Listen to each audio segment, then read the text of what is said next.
کہ اللہ جس کو عذاب دیتا ہے اس سے عبادت کی توفیق چھین لیتا ہے۔ بنی اسرائیل میں ایک شخص نے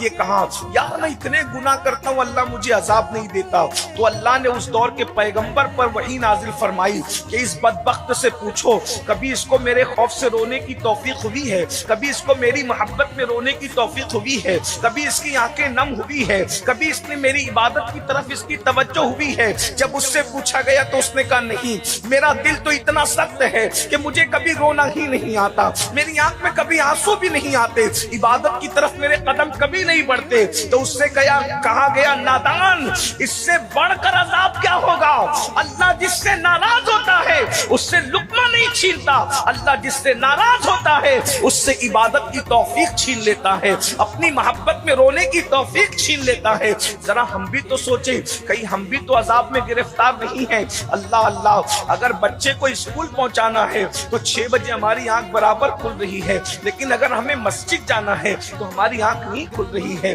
تو کہیں ایسا تو نہیں کہ ہم اللہ کے عذاب میں گرفتار ہیں۔ عذاب صرف یہی نہیں کہ ہتکڑیاں ہوگی، عذاب یہی نہیں کہ صرف آگ ہوگی، عذاب صرف یہی نہیں کہ اللہ اکبر تباہی اور بربادی ہوگی، عبادت کی توفیق کا چھین جانا بھی، بلکہ میں تو کہتا ہوں عبادت کی توفیق کا چھین جانا یہ بڑے عذابوں میں سے عذاب ہے، اس لیے کہ قدرت توفیق نہیں دے رہی آپ کو عبادت کی، مطلب ناراضگی کس قدر